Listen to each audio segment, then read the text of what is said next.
शाश्वत टाइम्स नई सोच। बेरोजगारी के कारण भारी संख्या में शिक्षित बेरोजगारों का भिक्षावृत्ति का पैसा अपनाने पर चिंता व्यक्त की है। पार्टी के राष्ट्रीय महासचिव वीरेंद्र कुमार आज शास्त्री नगर सेंट्रल पार्क में पार्टी के कार्यकर्ताओं की बैठक को संबोधित कर रहे थे। वीरेंद्र कुमार ने कहा कि सरकार को भुखमरी बेरोजगारी को खत्म करने के लिए नौकरी रोजगार की समुचित व्यवस्था करनी चाहिए। भिक्षावृत्ति का पेशा अपने वाले शिक्षित बेरोजगारों की संख्या दिन प्रतिदिन बढ़ रही है। निःशुल्क राशन वितरण करने से देश का विकास नहीं हो सकता। करोड़ों परिवार ऐसे हैं जिन्हें विभिन्न कारणों से सरकार की कोई सुविधा नहीं मिल रही। उन्होंने कहा कि मुफ्तखोरी की बजाय रोजगार के संसाधन उपलब्ध कराकर देश की जनता को आत्मनिर्भर बनाने में सरकार को सकारात्मक कदम उठाना चाहिए। राजनीतिक दल केवल वोट की राजनीति कर रहे हैं, जो देश के लिए ठीक नहीं है। आरक्षण के असली हकदार विकलांग व्यक्ति है।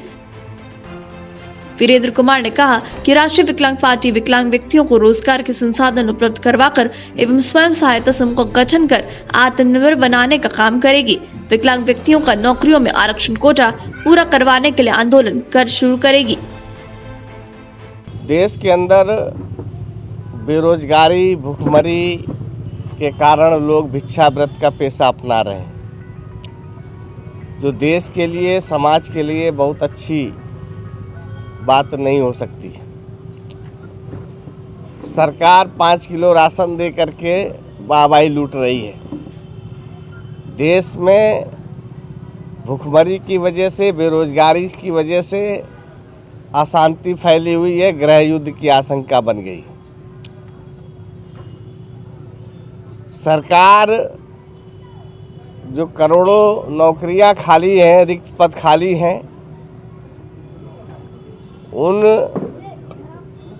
जगहों को भर करके लोगों को रोजगार दे, उद्योगों की स्थापना करे, नई इंडस्ट्री लगाए, तभी लोग आत्मनिर्भर होंगे, अपने पैरों पर खड़े होंगे और देश आगे बढ़ेगा। राशन बांट देने से न तो देश आगे बढ़ने जा रहा है और न समाज का कोई भला होने जा रहा है। सरकार या राजनीतिक दल क्या चाहते हैं? लोगों के जो टैक्स का पैसा है वो राशन के रूप में वितरण करके अपनी वाहवाही लूट करके क्या संदेश देना चाहती है सरकार? राष्ट्रीय विकलांग पार्टी का उद्देश्य है कि लोगों को रोजगार से जोड़ करके उनको आत्मनिर्भर बनाया जाए, और इसी संबंध में हमने निर्णय लिया है कि एक तो समूहों का गठन करेंगे हम लोग, और समूह के माध्यम से लोगों को रोजगार उपलब्ध कराया जाएगा। किन किन क्षेत्रों में आपने रोजगार योजना बनाई? किन किन क्षेत्रों में आपने रोजगार योजना बनाई आपने? देखिए, क्षेत्रों की बात नहीं है।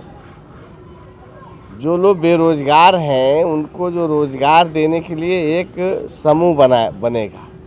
उस समूह के माध्यम से लोगों को जोड़ा जाएगा और वो समूह रोजगार उपलब्ध कराएगा। वो निजी क्षेत्र में, चाहे वो सिलाई कढ़ाई का हो, चाहे वो मोमबत्ती बनाने के लिए हो, चाहे अगरबत्ती बनाने के लिए हो, दैनिक उपयोग की वस्तुएं वो समूह तैयार करेगा और लोगों को रोजगार उपलब्ध कराएगा।